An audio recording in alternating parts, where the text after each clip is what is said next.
there's nothing more powerful, I think, than a person with a vision and the drive to reach it. That's what gets me going. And those are the kind of people I love to surround myself with, the people that are doing cool shit. And I'm just like, oh, that is really interesting. How amazing that I'm in the same room with you talking about that. That's interior designer and Design Dash founder Laura Umansky. I'm Kara Duffy, and this is the Powerful Ladies Podcast.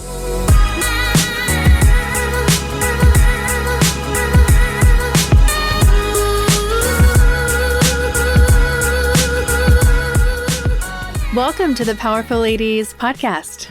Thank you for having me. I'm so excited to be here. I am very excited that we're going to get to dive into more of you and what you're up to today.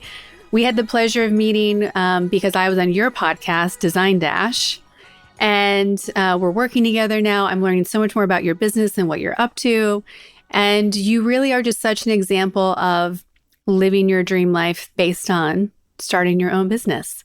And I'm excited to dive in today about how that's pivoting and switching and growing and all the things. But before I get too far ahead of ourselves, let's tell everybody your name, where you are in the world, and what you're up to. Sure. Okay. Well, thanks again for having me. My name is Laura Umansky, and where I am in the world, I'm in Snowmass Village, Colorado, or Aspen, Colorado. And my business, I have an interior design firm called Laura U Design Collective, headquartered in Houston, and we have an office here in Aspen where I live. So yeah, here I am. Well, you and I were having a conversation the other day about why you started the Design Dash podcast and community. So I'll let you share in your own words, like, why does that matter so much to you? Sure. I mean, so I've had my design business for 18 years, and I was really driven to start my own business from an early age. My father has sold his business now, but he was a business owner. And so I watched him, grow his business and really live a life that he loved because he had his own business. He traveled a lot. And so it just gave me insight into, oh, okay, yeah, I can really make my life what I want by being a business owner. I think it's really important to be an entrepreneur because you can really craft the life you want because of that. And so I've built my design firm over the last 18 years. And I have a team. I started by myself. And within the first couple of months, I had to build it and they will come mindset. And they did. I had a lot of clients. And so I started hiring after only a couple months in business. And then fast forward to now, I have a great team in Houston and some independent contractors that work kind of all over the US and all over the world. And what I found is that because I have a team, I'm really able to make more money than I would on my own and also be a lot more free in the way that I live. Like I can travel, I live where I want to. I live in Aspen, Colorado, which is beautiful. And I think that's all because I have a business. And so that's what I want for other women who are creative entrepreneurs, specifically interior designers, because I think this industry could really afford you a fantastic business if you put in the work and build it in a really solid way. And you have really strong foundation and good systems in place, and you're hiring your team. I strongly believe that. So I think really any creative that is a badass can build her own business and really build the life she wants. This is where I think you and I have so many shared values and like our vision for empowering other women in this space, because we were talking about how we believe so much that access to your own business gives you access to the next thing, time freedom, location freedom. We both believe that having teams changes everything. And we also want women to be empowered in getting to control their own destiny. You and I have both seen so many interior designers who are talented and struggling. And historically, the interior design space has been very gatekeepy. It's like, don't share our list, don't share our sources, don't let people into the club. Like, it was so hard to get into it and get successful, and that there's been so much protective approach to it all. And then I know you and other women who are like, this is so dumb. Like, there's room for all of us. Yeah. And so I think I just want to throw out some numbers because I think that there are some people who think all the interior designers they see are making millions of dollars every year, if not tens of millions. I know a lot of interior designers who are super talented who are busting their butt to get to like be able to take home a regular salary and like have like your business might make $1 million, but it doesn't mean you are. Right. So where do you think, most interior designers are falling, and where would you like to see most landing from like a revenue perspective? Yeah, that's a really interesting question. I would have to make a lot of assumptions to answer that properly. I don't know where most interior designers are falling. I think that a lot of residential interior designers specifically are small operations. So they're either solo or maybe they have a couple team members. It really depends on their client base. One project could be $1 million in revenue. But like you said, $1 million in revenue doesn't mean you're taking home even 100,000. Like you've got to have a really strong business to be able to take home what you want. I mean, I don't know the answer. Honestly, I should. When I started, let's see, I took out a loan. So I was in the negative for my first year because I invested in inventory. I had a shop, I had a storefront. I marketed the hell out of my business and paid for marketing, did events. So I was in the position because of this loan to do that. And I know that a lot of women business owners in particular are afraid to take loans out. And so I don't know how many are in that position to have capital to really have a runway for their business, but I did lose money my first year. I think by year 3, I was probably bringing home a couple $100,000 in profit. And that's because I'd grown my business to, I bet by year 3, we were probably doing a couple million in revenue.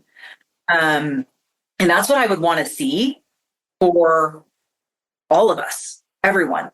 I think if you can grow your business to a couple $1 million in revenue, you have a small team and you're building those foundational systems, you're going to have a really good take home and you're going to have some freedom. It's changed a little bit since COVID, but pre-COVID, only 4% of businesses over $1 million were owned by women. That's a sad statistic. It's such a sad statistic because getting to $1 million in revenue isn't really that far away from even having $250,000 in revenue. Mm-hmm. And I say that to people who currently would love to have $250K in revenue, and they're like, what? Mm-hmm. But it really is, to your point, a matter of some systems and a few structural changes, and you can get there so quickly.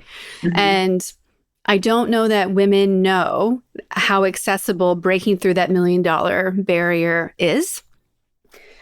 And one of my short math equations is usually whatever your revenue is, the most you could probably take home if you are the business owner is a third. I mean, I think that's generous, honestly. I think a healthy interior design business, and this is just based on like research we've done and where we land, typically is around 15% net, like to the bottom line. Then again, though, like my salary is built in. Right. So that's my salary is in the business. And then I'm netting on top of my salary, ideally 15%. But I put a lot back into my business to grow it. So it's a give and take. But I think, like that $250,000 number is so doable. It is a function of pounding the pavement, networking like hell, and bringing in business. That is just biz dev. Yeah. Can we talk a little bit more about that? Because I think that's an area that people get so nervous about and self-conscious about. I hear so many clients say, I don't want to bother people. I'd rather just send an email. Do you really show up and knock on doors? Totally. Yeah. So like what does pounding the pavement really look like today? Oh my gosh. So my favorite thing is when someone tells me like, man, I see you everywhere. And I'm like, hell yeah. And that means we're probably print advertising. Our social media is extremely robust and active. I'm doing a lot of industry events because don't count out industry as part of your networking strategy because there are so many great ties in our own industry. And it isn't as like gate kept as it used to be. It's so much more open now, at least those of us with an abundance mindset want it to be open, and those are your people. Like that's who you want. But also, like if you're just starting out, get to know the realtors in your area and get to know the builders. Just hyper local. And it could just be even your own neighborhood or like, a few neighborhoods around you. It could be that simple. Do the research, but do not get stuck in the research trap. Get out and act. So I know that sounds like I'm really oversimplifying, but it really can be that easy. Get out and make connections with builders and realtors. And I'm always telling people like those connections could be seeing them at industry events and making connections, inviting them to things, asking them for coffee or lunch. Yep. I love creating an event where I get to invite the people I want to network with and have them come to me. Yes, that is huge. I think that's the best strategy. And that's actually how I started. So when I first opened my storefront, I had a little retail store and then I had my even smaller studio in the back. And like I said, I had a loan. And so I did invest in some advertising print ads with our Modern Luxury subsidiary in Houston. And so they were there because I'm an advertiser, would support my events. And so I started having events pretty quickly. I had a location, so it was easier.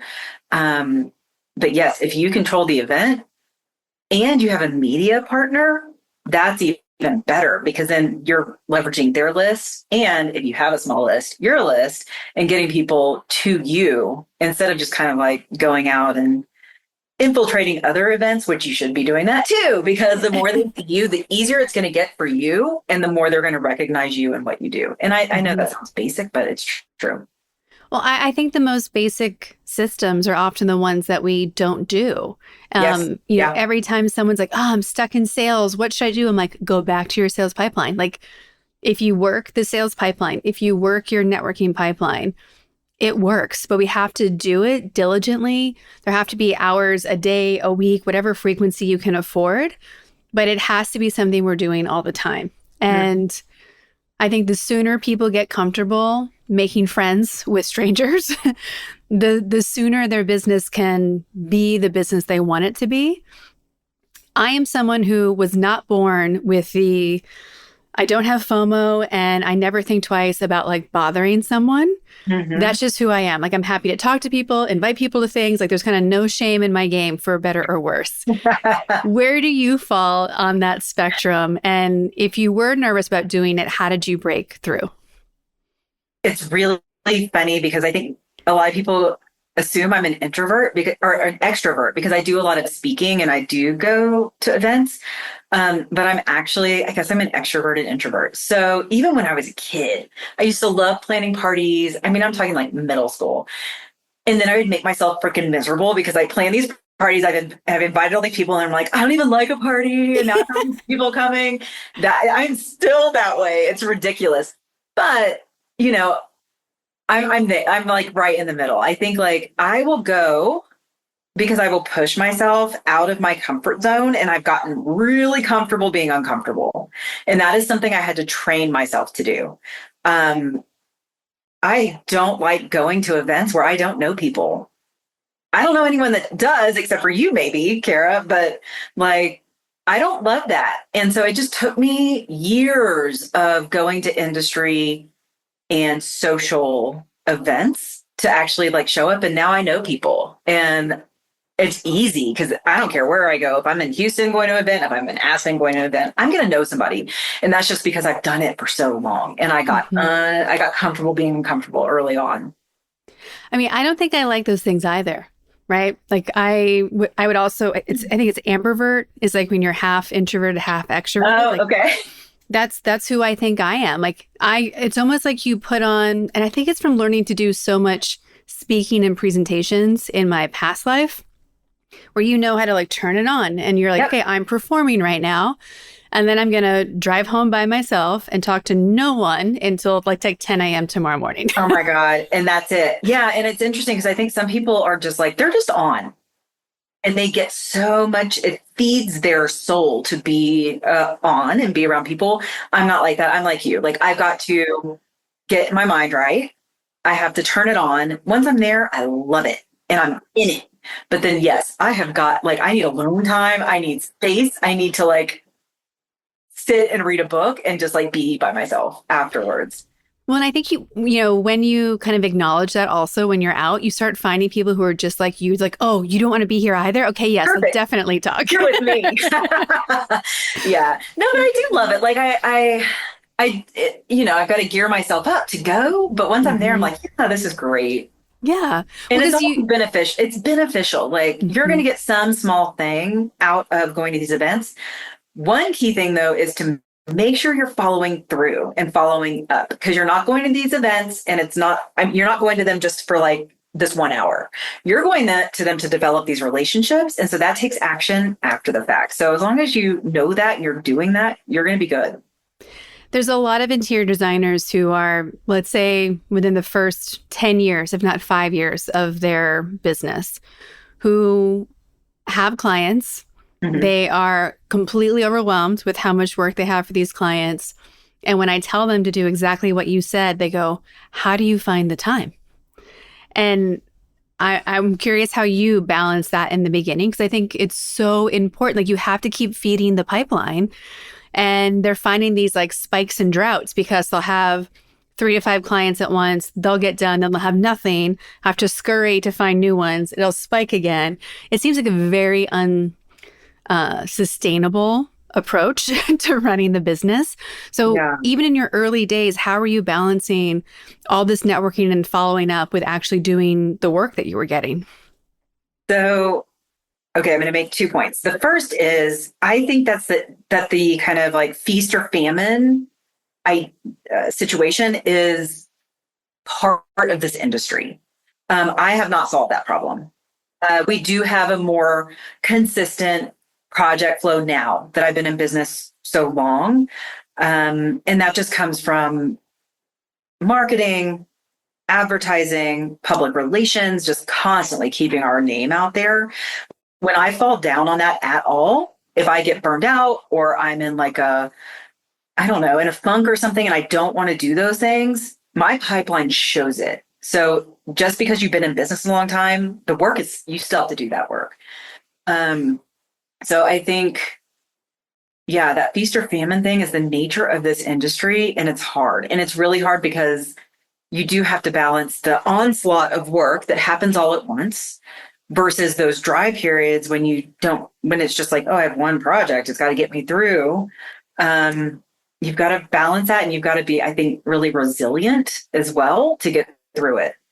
When I first started my business, it was easier to balance. I did not have kids. So I think like I just did everything. I worked 24 hours a day because I was obsessed. Like I just loved my business so much. My husband's an entrepreneur also. So the two of us together, like it's no big deal for us to work 24/7. Like that's just what we did. Because by God, we were going to make this happen. We invested money in this. We took out a loan, like it was going to happen. So I think there was no balance early on. But yes, there was a lot of like client work and business development to events. I hired early on, really early, um, to help with operations, bookkeeping, assistant, an assistant that manned my shop, and then also helped me with all my work. So I could be out on site, and then I could also be doing biz dev. So I hired really early. I wasn't scared to do it. I needed the help. Yeah. I think the not hiring a right hand is what handicaps the majority of small businesses that are out there because we're not built to do business alone. We're not built to do life alone in general, No. right? And when we think like, oh, I can do it all myself, like it's impossible by the laws of physics for you to actually do a business by yourself. And hiring that right hand, to your point, as soon as possible, it changes everything because you having that person suddenly, I bet, where you're like, so many things, it's so nice to come back and have things just done or Yeah. to delegate things while you're in motion and you come back or the next morning, things are complete and organized. And like, there's a rhythm that you start to feel in your business that I think is like one of the first turning points that starts to change everything. I agree. I mean, I think so. There's a woman in our Design Dash community. She's an interior designer. She just opened her storefront. She's had her business a couple of years. So she has some really great projects. She's never hired anyone until we started really working together. And she's since hired two people, one that's kind of a design assistant and one that's more operations. And she told me this week, she's like, I washed my car. I went for a haircut. She's like, I have my life back. She also has four kids. Wow. And she's just been nervous to hire. And I think that once you make that first hire and you see, and it may not be perfect, it probably won't. You may not know what the role is that you need. You may hire the wrong person for that role. So just know it may not work out at first. But once you get over that and you hire someone and you see like, oh, this can work, I think you're going to find so much freedom. Like I know I can take, I mean, really a 6-week vacation if I want to. I could probably go on a 3-month sabbatical and my business would still run. And it's because I have a team in place and they don't rely on me. I mean, really for much now, which is great. Although I kind of poke around and get in trouble sometimes, but yeah, I think hiring is a huge benefit to interior designers, but I think it's also one of the biggest hurdles and fears. Mhm. Absolutely. I want to go back to 8-year-old you. Would she Okay. have imagined that this is the business and the life that you have today, or what was she expecting? I mean, probably. I was pretty headstrong. I was a little entrepreneur from like a very, very young age. So I didn't discover interior design as a profession until I was almost finished with my undergrad degree. I didn't like, I loved art. I was an art student. I loved art. I loved photography. I loved making things more beautiful than I found them. I had always loved the idea of interiors, but like I didn't know it was an actual job. So 8-year-old me had no clue. But I think, I don't know, I guess maybe I was pretty precocious. I think I was like, yeah, I'm going to do whatever I want. The world is my oyster. But I'm also willing to work my ass off to make it happen. So I've never been a complacent person. And I've always been a goal setter. Like I set goals, I write them down. And I think early in my career, when I was in my 20s, when I was starting my firm, I wasn't thinking big enough. And so I was hitting those goals way quicker than I thought I would. And then I'm like, oh shit, what's next? Like I did that already. Now what? And so now I'm like, I need to set some new goals. And so, yeah, that's why we're working together too. Is because I'm like, okay, so now what? Like I love where I am and I'm really happy, but I've never been good at just kind of sitting still. So Yeah. I heard Tina Fey on Amy Poehler's new podcast talking about, she's like, I'm not a workaholic. She's like, I'm a workhorse. Like, I'm like yeah, those dogs that need a job to really be happy and fulfilled. yeah, And when I don't have one, I get a little itchy and you know, it's bad. It's like bad for humanity when I'm bored. And totally. I so related to that. And I think so many other female entrepreneurs do, because it's not that we are living to work. We are working to live the life we want, Hmm. but it's about what's the project? What's the next thing we get to add value to? How do we get to make sure our brains are really enjoying like what we're creating Yeah, and who we're working with? Because sure, it sounds nice to just like float and have a cocktail for a couple of days, but after a few days, you're like, oh, okay. now, okay, now we're going to start another business. Exactly. Yeah, I don't sit still well. But I think it's also like us in this industry, we're creatives. And for me, I love to build things. And so if I'm not building something, I'm lost. And I don't care if it's a business or like I'm on the board and we have a gala tonight. So I'm really involved in nonprofit, but something that I'm really can sink my teeth into or it could just be a project, like a renovation or whatever, a pet project. I think we just need to build. Yes. At least I think how people like you and I are built. Yes. Yeah. Yeah. I don't like if I go on vacation for a week, I'm definitely coming, like, we're either buying a new house that I'm renovating, or I'm starting a new business, or I'm launching some big initiative within my company. Like, I'm not sitting still. It's a problem. Yes. I don't know, Tina Fey. I think you may be a workaholic, sister.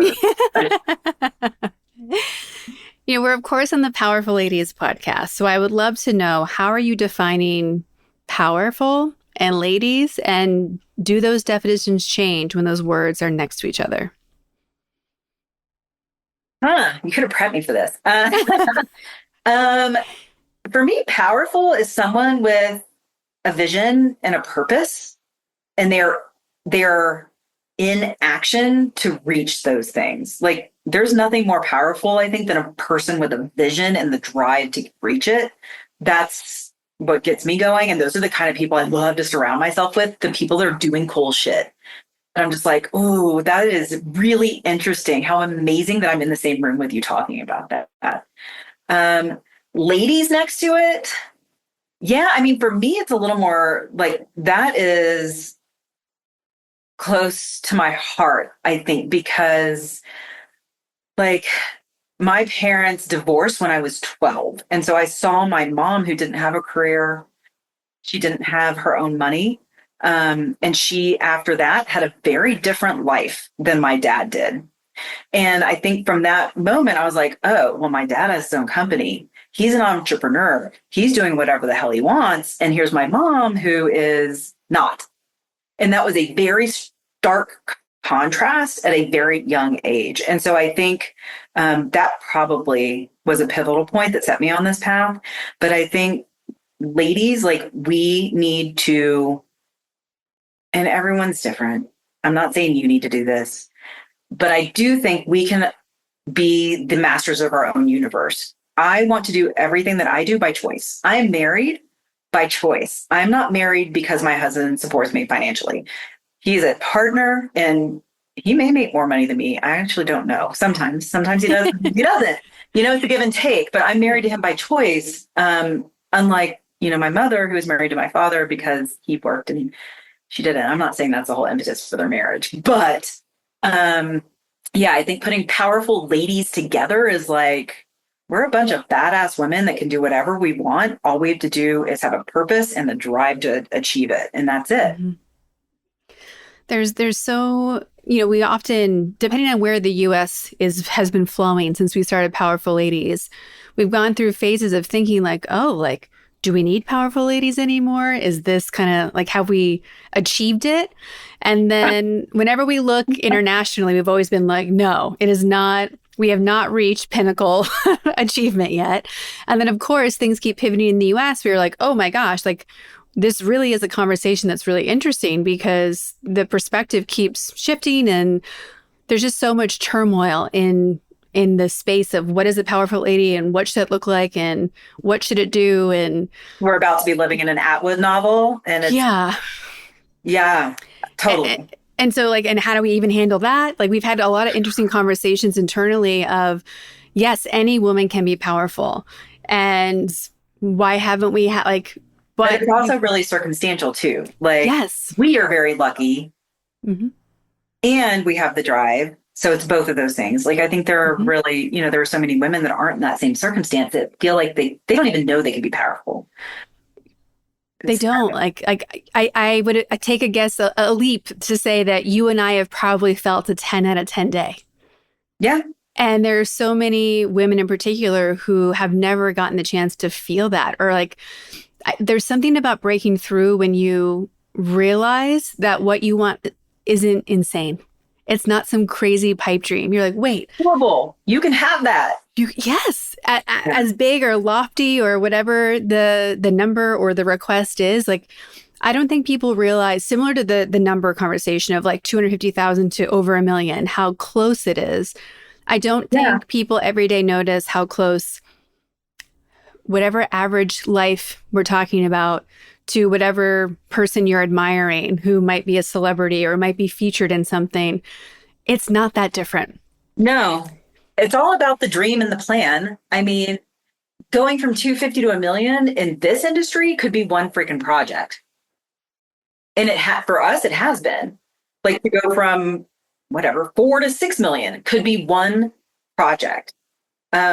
So it is possible, but it's about putting yourself in that right situation to make that possible, and then having a plan to support it too.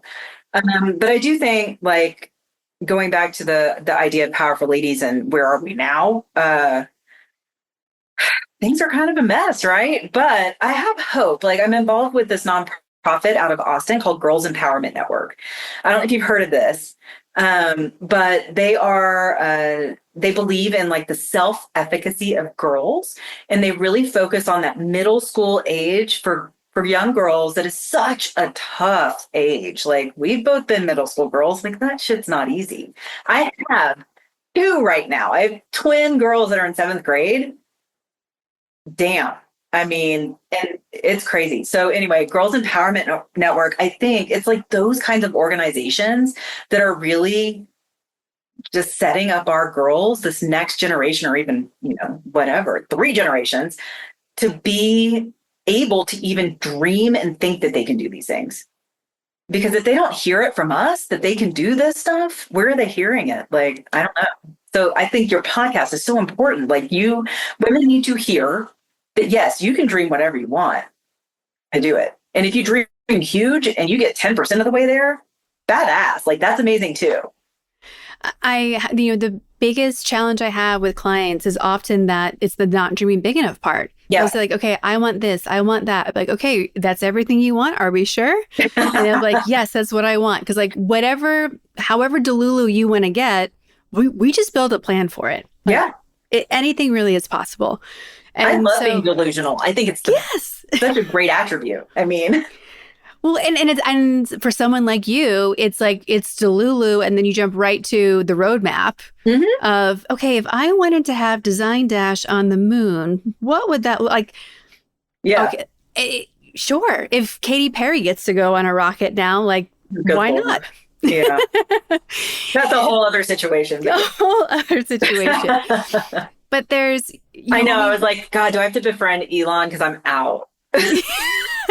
Design Dash will stay on Earth. I know. Like, I feel a little bit better about Richard Branson, and he's doing some things, and all the people doing it. We could totally go with like Virgin. That's true. Yes. Okay. Yep. I like. Or we'll just have to make a female version. We come up with the idea. We're going to figure it out. There's a way.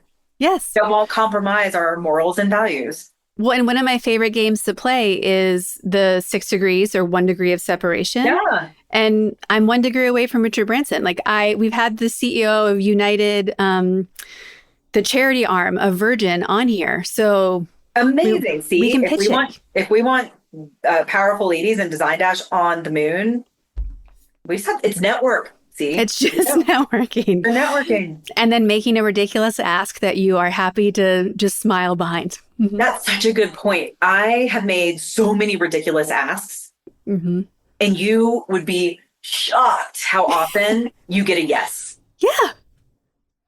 I mean, you're going to get a shitload of no's, but I've made some asks and I'm like, there's no way. And then we figure it out. We make it happen. So yeah, that's another thing too. Don't be afraid to ask. Well, and people like to play games that feel a little ridiculous. And I always think if you can make someone laugh, you're going to be memorable. But 2, if they laugh because they think your idea is a little insane, there's a part of them that's like, they're crazy, but I like this. But I want to get on board. Like, if that works, how amazing would that be? Yeah, exactly. Yeah, I like that. The spice of life. Yeah, I mean, I don't know what else we're doing. Like, I look at, and this is probably true for your mother as well. Like, my mother's options were like so set. Yeah. It's like generation, right? Yeah. Yeah. Do you want to be a nurse? Do you want to be a teacher? Do you want to be a mom? Admin, secretary? Yeah. Whatever it is. Yes. Yep. So you had 4 choices to choose from. And then I look at the women who broke through that and were like, that sounds dumb. I'm going to do this, even though that's crazy. And it's been radically changing throughout my lifetime of what women are doing, and no one thinks about it. So when we look at the men who are following their Delulu plans, I mean, I have to respect a little bit of the delusion that's happening in the world today because they're just doing it. You're like, what? Yeah. Like we just decided? Okay. And it's happening. Right. I mean, it can be that easy. You just Hmm. decide you're going to do it. And I think actually that's a really good point. It's that decision point. Yeah. Got to have a decision. You can't, and that's a big, you've got to draw the line in the sand and step over it, I guess. Like, this is my decision and I'm moving forward with it. Can't be afraid to decide. You can't. How have other powerful ladies changed your life and enhanced the path that you're on? So I've never had a mentor, like by definition, a mentor, like one person. Um, but I've worked with women that have been doing what we do. So my first job, like right out of grad school, I was doing vacation homes. I was working for someone else and I was doing vacation homes in Cabo San Lucas. That's where I started. And so I think the owner, it was a family company, big company in Houston, but then and it owned by siblings. And the sister decided through my network, I have access to these communities in Cabo to do these houses. And she really just worked it and built a whole design firm. And I was, one of the earlier employees there. But I think watching her do that, that was really just firsthand, and all the systems that went in place to manage international design projects. That was formative for me in the way that I run my firm. So I really respect her for doing that. And then, I mean, I don't know. I think there's so many women that do just like bonkers things that are so incredible. Ugh, I'd have to come up with a whole list. It's, people ask us, when will you stop the podcast? I'm like, For that's a what? ridiculous question. Like, Why? do you know the number of women? Like, this podcast will outlive me just based on the list we've already built of women, using your words, doing bonkers, incredible things that the world needs to know about. Like, we know about Beyonce and Oprah and Taylor Swift, but do you know how Right. many hundreds of thousands of women are doing incredible things that don't get the attention? I know. I know. And I think that's like the reason for this podcast, right? That's why we Hmm. started ours, is that I just wanted to talk to other women doing really cool things. Yeah. And it gives me an excuse to like talk to, like, hey, I have a podcast. You want to come talk about what you're doing? I mean, otherwise, what am I like? You want to go have coffee and talk about it? No, I want to be on a podcast. Like, talk to me. What are you working on? Like, how cool is that? It's the most selfish thing I do. Yeah, Hmm. me too. I love it. Yeah. So running multiple businesses, having a podcast, having two locations, having a whole team, none of it is easy. No, tap onto So that twins that are teenagers now. very exactly. Plus your charity work. Like, what do you have any must-have rituals or routines so that you can do all the things that you want to do? I do. Yes, they are actually pretty lazy. So I like to have slow mornings. If I don't have a slow morning, and by that I mean I'm getting up, I'm making sure my kids get out the door. And then after that happens, I'm having my coffee and sitting down and reading, or I'm answering emails or checking, whatever, my social media. I like to have a super slow morning and I need like 2 hours. I don't mean like 30 minutes. I'm like, I don't usually start working until after 9 a.m. So yeah, slow mornings are big for me. Um, I don't know. I mean, I go to the gym, I do the normal things. I'm not that religious about it, but I do. I like to get outside. And that's really why I moved us here, is so that I could get outside any season. It's really beautiful here. So I like to walk or hike or ski or whatever. So getting outside and just having sun on my face is huge. I try to gratitude journal, but I'm not great about it. I'm not a good journaler. No, I'm better at checklists. Me too. I add things to I have an app. It's called Pomo Focus and it's a Pomodoro technique. Do you know Pomodoro? I know it, but I know this app. Yeah. It's just called Pomo Focus. It lives on I'm looking at it. It lives on my desktop. It lives on my phone. And so it's kind of my second brain. It's over there and Mhm. I add stuff to my Pomo Focus. Yeah. What about you? What's your ritual? I also am a slow morning person. Mine might start a little bit earlier, but I I like waking up and feeling like I'm actually in control of Yes. my day. Yeah. The days when things are crazy and I kind of wake up and shoot right into something, it never feels like I chose the day. No. And that kind of turns into a whole spiral. I built this business so I could have location freedom. Yep. And my favorite times are when I'm actually in Europe and working because I get to wake up. I usually leave the house by 8. I'll go walk around. Like Rome is one of my favorite places. I'll walk around the city. I I'll maybe pop love getting into a lost in museum. Rome.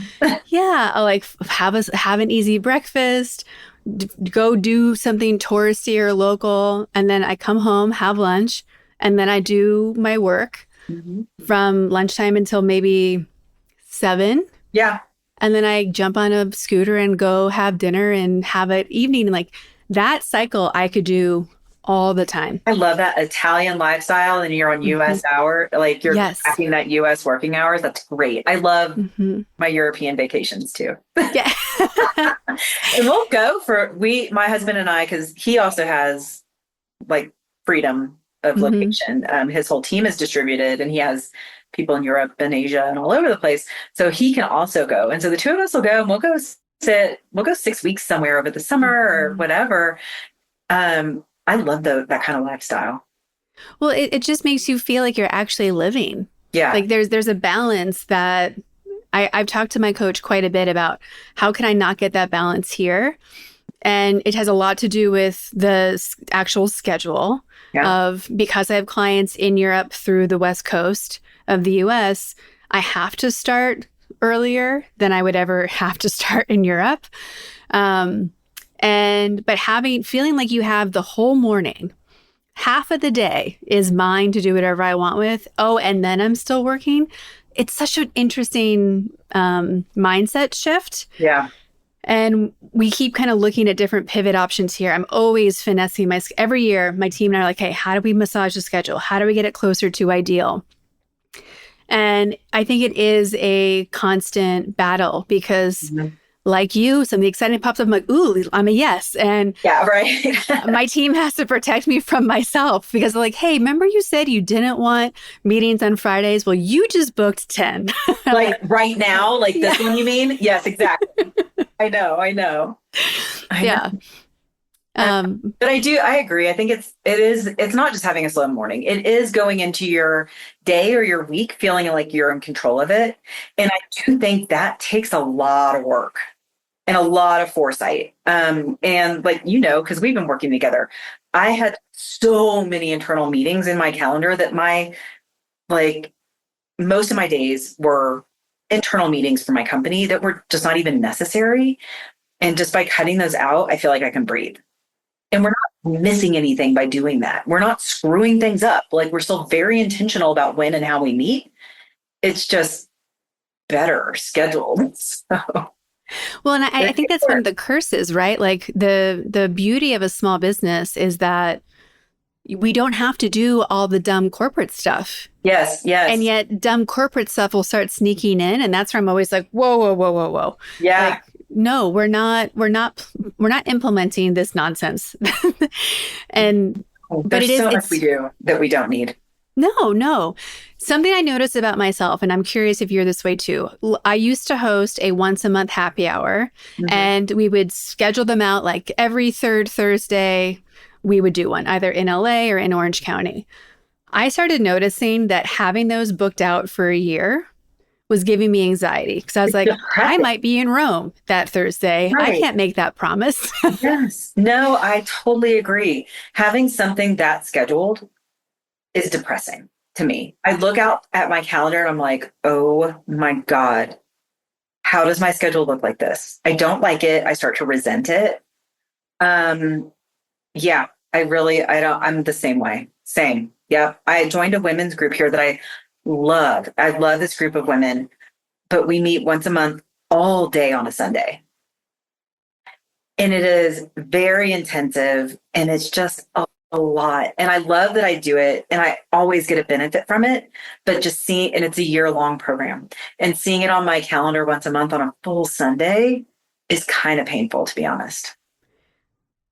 I was trying to figure out like what type of psychological profile does it make me where I see things that I know I want, but they also give me anxiety because to me, it goes back to that slow morning freedom of choice thing where I will get it all done. Yeah. I'm not worried about that part. And so we've been switching to like doing drops. Like, hey, the happy hour is happening here. Hey, like we're just withholding the information. Like no one needs to know when these are happening. We can choose them when it works for us.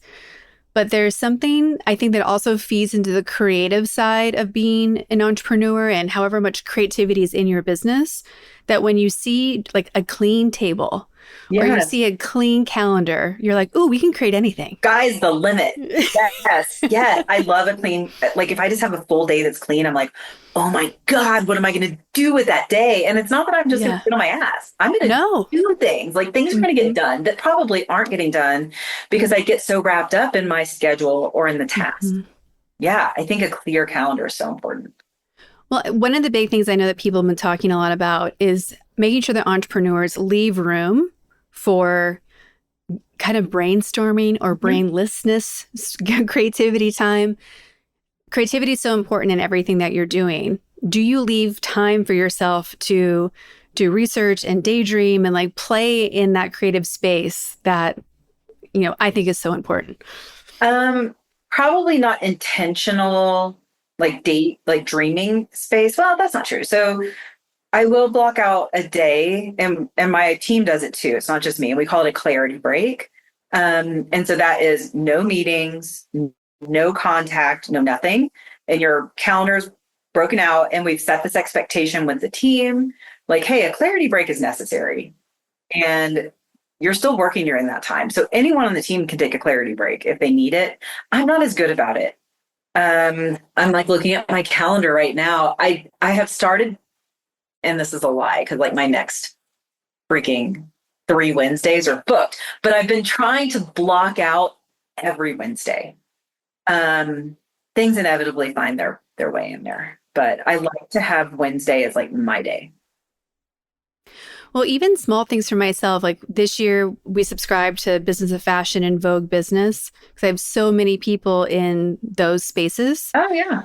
And my team was like, do we need this? Like, how does it really relate to our business? I'm like, no, like we need to be fed creativity and knowledge and everything else the same way that we're telling our clients to do it. And even if I allow myself to go on Pinterest for an hour, it might not have anything to do with like a client specific project, but it just gets my brain working in that creative space. Because just like I'm 50-50 introvert extrovert, I'm the same way, like creative to analytical. And I feel like so often as an entrepreneur, we can get sucked into the analytical side. And that's when I burn out. Yes, me too. And I feel like a shell of a human. I want to burn everything to the ground and run away. Why am I even doing this anymore? It's so probably just I need to be in my creative. Yeah. That part takes over and it's like, okay, we're all going to run away. Yeah. So it's something I've been trying to look at more. Is like where is that kind of play within the business, or going to a museum and like, okay, I'm like, I'll play a game of how can I make this a networking thing. Where I'll invite someone, hey, I'm going to go check out this exhibit. Do you want to come? Oh, that's a good idea. Yeah. Then it can count. I'm like, okay, we're doing 2 things at once. Yes. So. Yeah. I mean, we went to Round Top Furniture. It's like an antiques fair in Texas. And I haven't been in a lot of years. And it is very much like a CNBC scene now, a thing for designers. But I went and I wasn't anticipating this. I was like, oh, I'm just going to go network and kind of like see people and whatever. But just actually getting out and like sourcing for a day was amazing. And I bought myself some vintage lamps and like I bought things for myself, but I also sent pictures to clients of things I liked and I was with my team.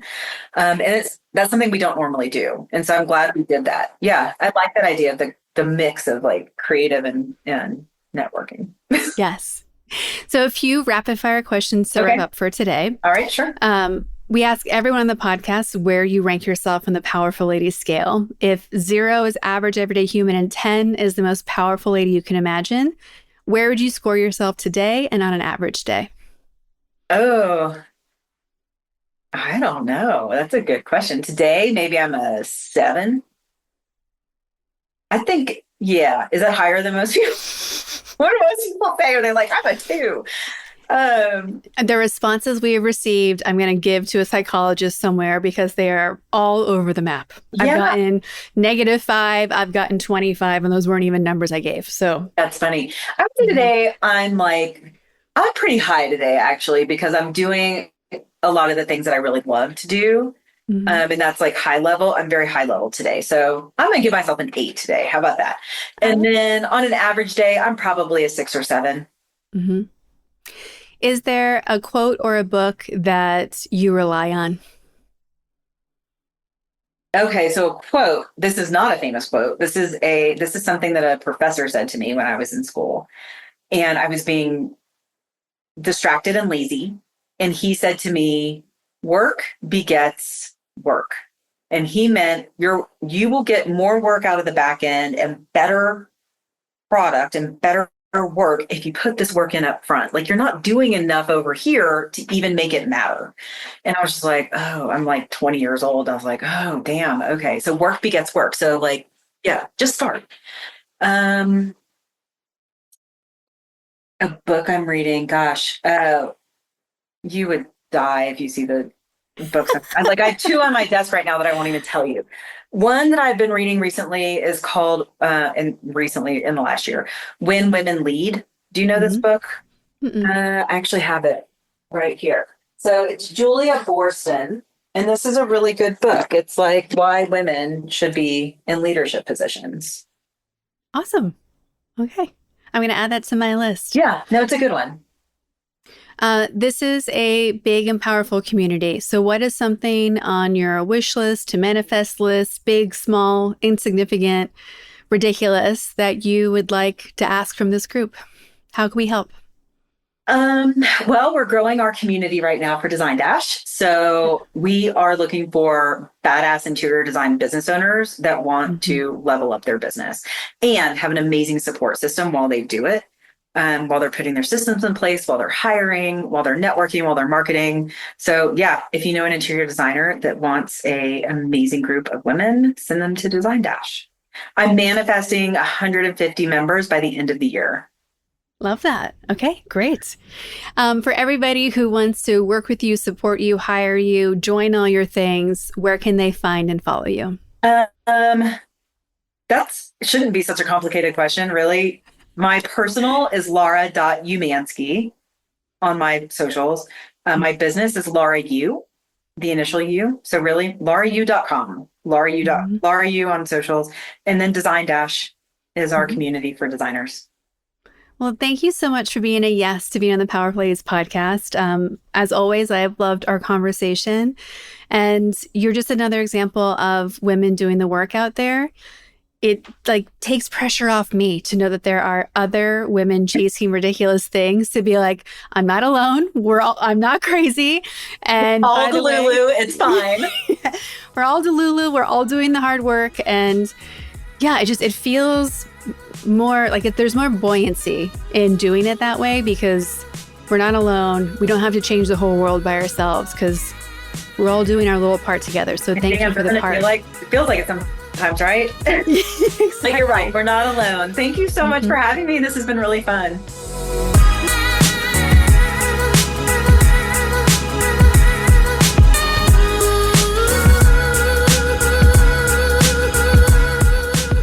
Thanks for listening. If you enjoyed this episode, please subscribe and share it with a friend.